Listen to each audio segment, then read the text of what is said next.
नमस्कार, मी बागेश्री पारनेरकर. डिजिटल विवेक मध्ये सगळ्यांचं मनापासून स्वागत करते. नवरात्र हा ऊर्जेचा, चैतन्याचा आणि उत्साहाचा सण. नवरात्री निमित्त साप्ताहिक विवेकच्या डिजिटल प्लॅटफॉर्मवरून काय करता येईल असा विचार आम्ही करत होतो आणि त्यातूनच एक विचार पुढे आला की या निमित्ताने आपण विचारांचं किंवा साहित्याचं सोनं लुटूया आणि त्यातूनच 9 दिवस पुस्तक परिचयाचे हा उपक्रम आम्ही तुमच्यासाठी घेऊन आलो.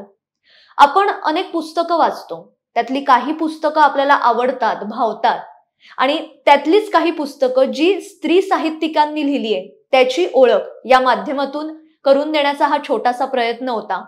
गेले 8 दिवस आपण वेगवेगळ्या क्षेत्रात काम करणाऱ्या, साप्ताहिक विवेकच्या वाचक, लेखिका असणाऱ्या अनेक मैत्रिणींकडून पुस्तकाचा परिचय जाणून घेतला आणि या निमित्ताने मी जे पुस्तक वाचलं ते होतं विवेक प्रकाशित गोष्ट नर्मदालयाची. वंचित मुलांना जीवन प्रवाहात आणण्यासाठी झटणाऱ्या भारतीताई ठाकूर यांची असामान्य कहाणी.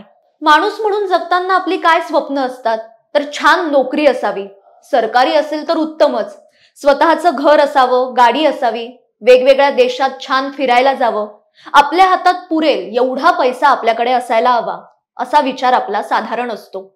पण या सगळ्या भौतिक सुखांच्या पलीकडे जाऊन जो विचार करतो त्याला जगण्याचा खरा अर्थ समजला. आजच्या स्वार्थी, मतलबी जगात दुसऱ्यांचा विचार करणारी, त्यांच्यासाठी झटणारी माणसं खूप कमी असतात. पण यातलंच एक व्यक्तिमत्व म्हणजे भारतीताई ठाकूर. भारतीताईंनी 2005 मध्ये नर्मदा परिक्रमा केली. मीपणातून मुक्त होण्याचा प्रवास असतो असं म्हटलं जातं आणि नर्मदा परिक्रमा करत असताना भारतीताईंना जे काही अनुभव आले त्या अनुभवांच्या आधारे त्यांनी नवीन जीवन वस्त्र विणायला सुरुवात केली. मानवरूपी एक एक धागा त्यात जोडत गेला आणि त्यातून तयार झालं नर्मदालय नावाचं एक महावस्त्र.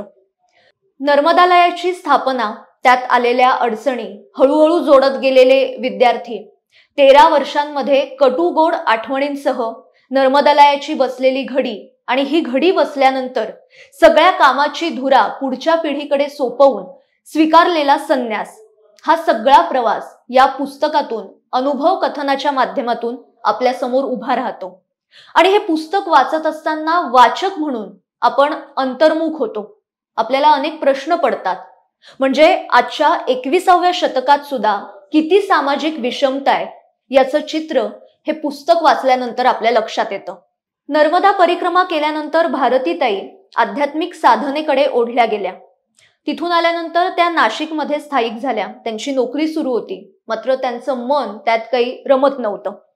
आध्यात्मिक साधनेसाठी आणि मुलांमध्ये शिक्षणाची गोडी निर्माण करण्याच्याच कामात उर्वरित आयुष्य व्यतीत करण्याच्या उद्देशाने त्यांनी 2009 मध्ये केंद्र सरकारच्या नोकरीतून स्वेच्छानिवृत्ती स्वीकारली आणि त्यानंतर त्या पुढे मध्य प्रदेशातील खरगोन जिल्ह्यातील मंडलेश्वर या गावी स्थायिक झाल्या. हेतू चांगला असला आणि आपल्या निर्णयावर आपण जर ठाम असू तर कितीही अडचणी आल्या तरी त्यातून मार्ग निघतो आणि देव कोणत्या ना कोणत्या रूपात आपल्याला मदत करतो हे पुस्तक वाचल्यानंतर आपल्या लक्षात येतं. 2010 मध्ये मध्य प्रदेशातील खरगोन जिल्ह्यातील नर्मदेच्या किनारी असलेल्या लेपा गावात Nimad Abhyuday rural management and development association अर्थात नर्मदालय या संस्थेची स्थापना झाली. शिक्षण आणि जगणं एकमेकांमध्ये सामावून घेत उभा राहिलेला हा अनोखा प्रयोग.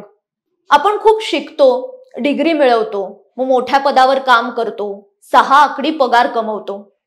पण जीवन शिक्षणाचं काय आणि जीवन शिक्षण हे किती महत्वाचं आहे हे पुस्तक वाचल्यानंतर आपल्या लक्षात येतं. आता या पुस्तकातली आणखी एक गोष्ट मला आवडली ती म्हणजे या पुस्तकातलं सखी हे पात्र.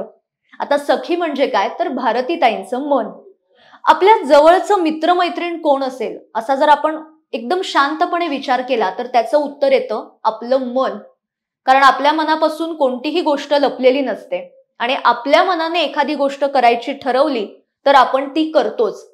पण त्यासाठी आवश्यक असतो तो स्वसंवाद, म्हणजे आपल्या मनाशी केलेला आपण संवाद. भारतीताईंची ही जी सखी आहे ती आपल्याला सुद्धा कळत नकळत अनेक गोष्टी शिकवते. आता या पुस्तकातला एक प्रसंग वाचून दाखवते. शहरी माणसं बरेचदा शेती संबंधीच्या अनेक वास्तवांपासून दूर असतात, याचा प्रत्यय देणारी ही घटना. नर्मदालयात मी शिकवत असताना एकदा अचानक मुसळधार पाऊस सुरू झाला. ढगांच्या गडगडाटामुळे माझं बोलणं मुलांना ऐकू येईना. मी वर्गाच्या दाराशी उभं राहून पाऊस बघू लागले. मुलं पण गोळा झाली. पावसामुळे मला आनंद झाला. तो आनंद मात्र मुलांच्या चेहऱ्यावर दिसेना. सगळ्यांचे चेहरे उदासवाणे. मी त्यांना विचारलं, कितनी अच्छी लग रही है ना बारिश? एक प्रातिनिधिक उत्तर आलं, क्या खाक अच्छी है बारिश, इस बेमौसम बारिश से तो सारी कपास बर्बाद हो जाएगी, अब हमें मजदूरी कहां से मिलेगी. मी अवाक झाले. अजूनही त्यांच्या जगण्याचं वास्तव पूर्णपणे कुठे समजलं मला. वहीत सोडवलेलं गणित आणि जगण्याचं गणित वेगळं असतं, ते मी या मुलांकडून शिकतेय. अशाच एका प्रसंगी भारती त्यांची सखी म्हणते, तूच मुलांना शिकवून कसं चालेल?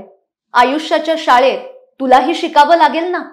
आणि आणखी एक गोष्ट, या शिक्षणातून सकारात्मक तेच घ्यायचं. ही शिकवण आपल्यासाठी सुद्धा खूप महत्वाची आहे. हे पुस्तक वाचत असताना वाचक म्हणून आपण अधिक प्रगल्भ होतो. त्यामुळे माणूस भान जागवणारं हे पुस्तक एकदा तरी नक्कीच वाचा.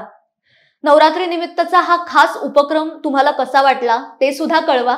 आजच्या भागात इथेच थांबते. पुन्हा भेटूया अशाच नवीन उपक्रमासह.